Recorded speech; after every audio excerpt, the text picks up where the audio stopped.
weaklings? Welcome back to another obligatory spooky review key, where I've long since come to terms with the fact that I just cannot do scary. Oh no, there's a scary man in the doorway. It's me. It's just me in a hoodie. Look out, he's surprisingly heavy set. So we're just gonna break out the black repaints, yeah?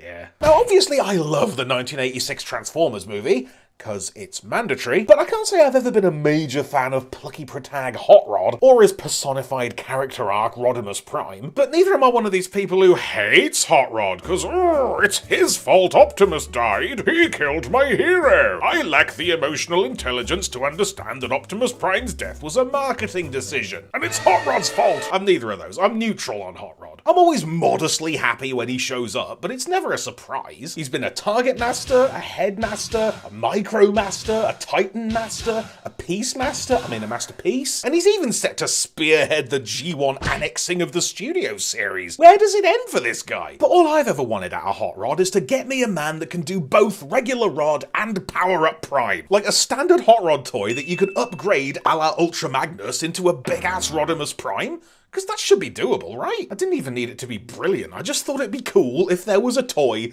that could do that. But for ages there just wasn't one. So basically every Rodimus figure left me slightly cold for decades and decades. Until at long last something kinda matching that description finally surfaced in 2018's Power of the Primes. Yes indeed, even with all its shortcomings and flop-ass gimmickry, P of the Ps did at least deliver the deluxe/leader class big small both boy that I'd always wanted. But in the interests of evil, our subject today is the scary black Decepticon recolor. Because the thing about Rodimus is, not a lot of repaint potential. Because there's always going to be a Soundwave for every blaster, a Nemesis for every Optimus, a barricade for every smokescreen, apparently. But the Rodimus look is so specific and so well known that it pretty much precludes any repurposing. They always end up looking like goth versions of Hot Rod's fabulous flame-grilled ass. So for Power of the Primes, they just lent into it and invented an in-universe evil version of Rodimus. Because why not, right? Why would you put your entire ass into a black repaint? It's not like it's a new thing, or even a particularly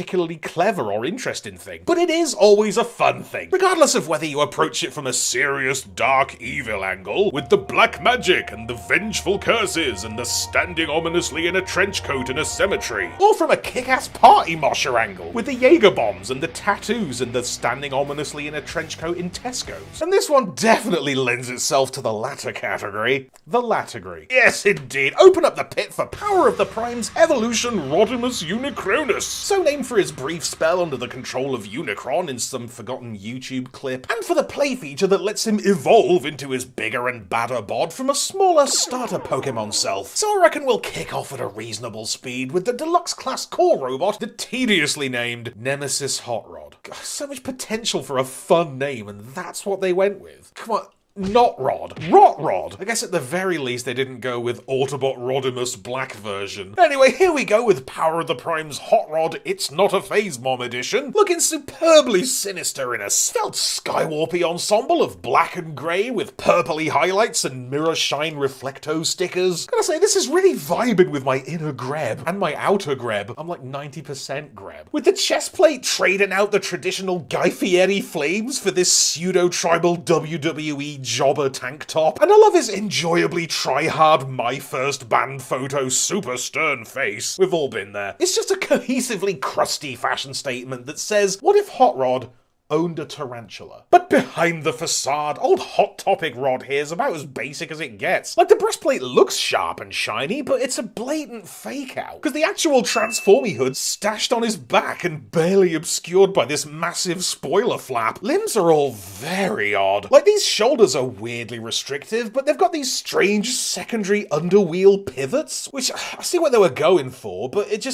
it feels wrong. Legs are equally awkward, with like strangely selective hips, woefully wanting one-way ankles, but like the knees are great. It's just Whiplash City, Daniel. Weapons are a whack show and all. Like, he's got these inbuilt triple zappers which rudely protrude way past his fists. And then he's got this cheeky mega rifle on the go, which is very visibly made up of two half guns, which in turn really look like two halves of a gun. So it's either one big gun that looks like two guns, or two little guns that look like half of something. And honestly, that's very much the vibe here. Little Nemrod's barely getting away with it. Like, look at this. You can kind of crumple the remainder of the large lad into this weak-ass weapons platform. I'm good. And just like as a figure in general, it does hold its own as a kind of okay deluxe, but there's just enough cut corners to let you know that this is definitely part of something. You know, like with a combiner limb, when you can just tell that this isn't the only thing that it does. There's no way this is the whole show, and it isn't.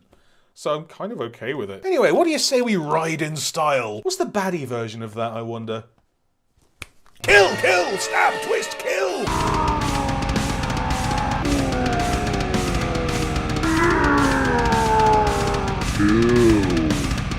Transformation's weirdly, paradoxically good. Like, it does a whole lot of cheating. The entire guy's basically still there, and I do not like how that back panel feels. Flexing into place and snapping uncomfortably down, all malleable. But there's still enough going on that you feel like you did something. And this is a pretty banging baddie sports car mode. Like, it's clearly not trying to be a prestige adult automobile replica. I never feel like Hot Rod's silly retro future space whip really gels with that genre of merch. It just seems so much better suited to a certain stripped back, fun first, daft chunky plastic feel. It's a toy and it knows it. But it is a brilliant fantasy car. It's pure speed and style and it makes me smile. And check it out, this murderous blood red canopy and graveyard shift spray job definitely lend it a very potent highway pursuit heel car vibe. Like, doesn't this shape suddenly seem mighty threatening when it's not just chilling by the pond or dashing up Lookout Mountain? If this is the pursuer, you're gonna have a problem. Imagine catching that to a kneecap at speed. Snap you like celery.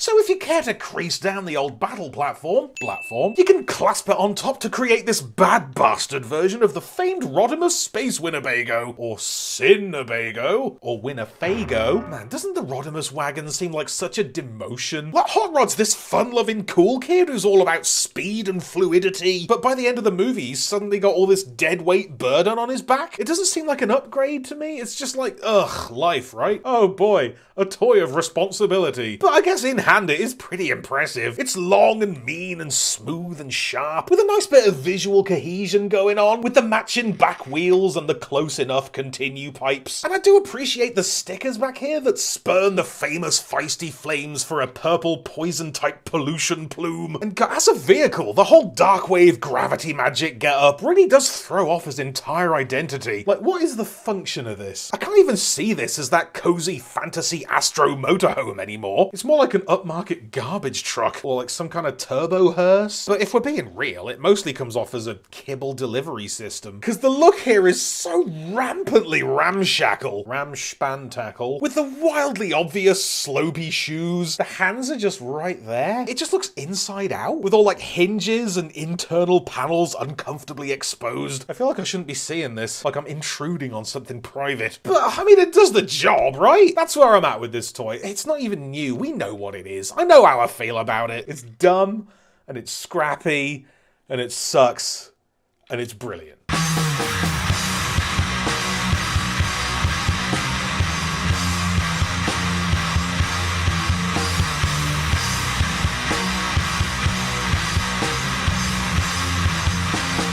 So transforming him to the big bloke, or I guess evolving him up, transvolving, is such a blast. Like, it's characteristically rickety and reeks of, that'll do. But it's got that supremely satisfying rough and tumble clickety-clack that keeps bitches coming back.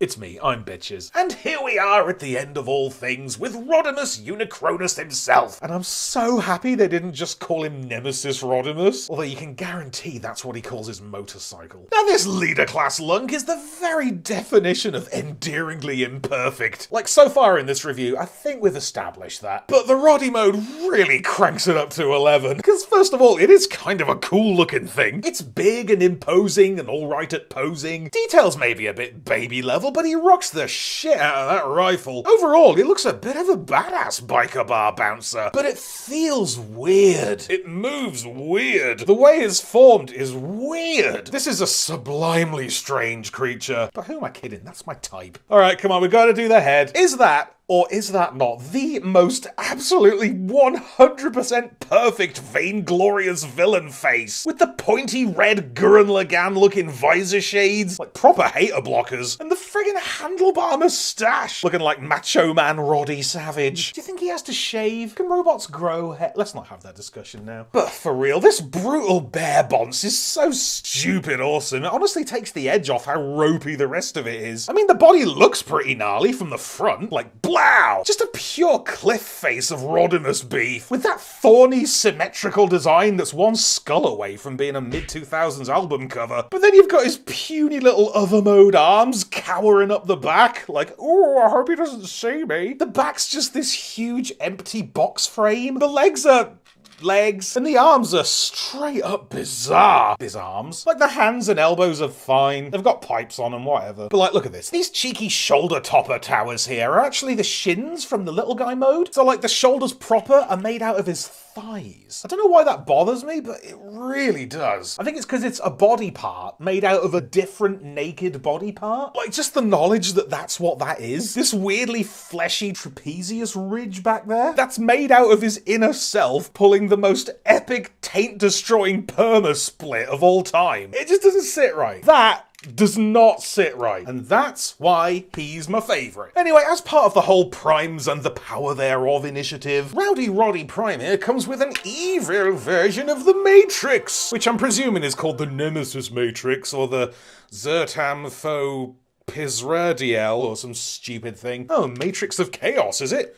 Alright, Dr. Robotnik. And wouldn't you know it, he can't even hold the bloody thing. Imagine giving a Rodimus toy a Matrix and he can't even do the Darkest Hour thing. But at least you can slide it out of there and turn somebody's entire head into a massive scab of light piping. But sadly, aside from the wacky lovable badness, there's also some actual serious face badness that I can't really wave off. I'm sure you've already clocked the massive war wound in his chest. That was already there. That wasn't me. That was out of the box injury. And he just will not stand up thanks to these uselessly weak ankles.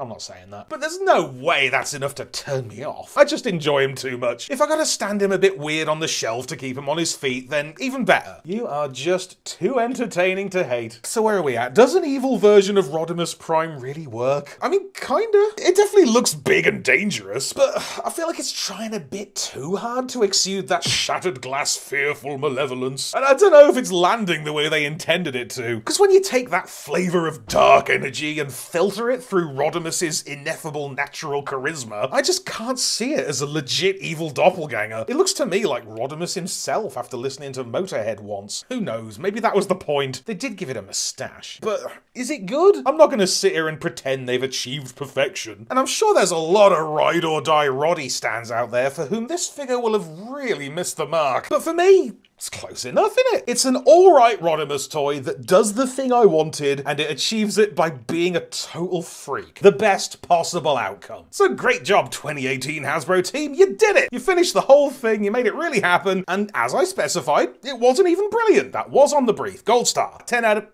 6 out of 10. Dominus!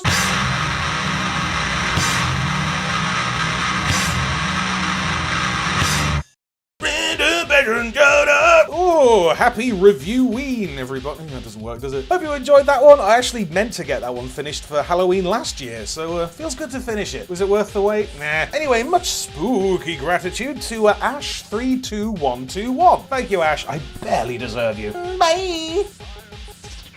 Be sure to subscribe for more Theo's Awesome Transformers reviews. Limited appeal, keeping it real.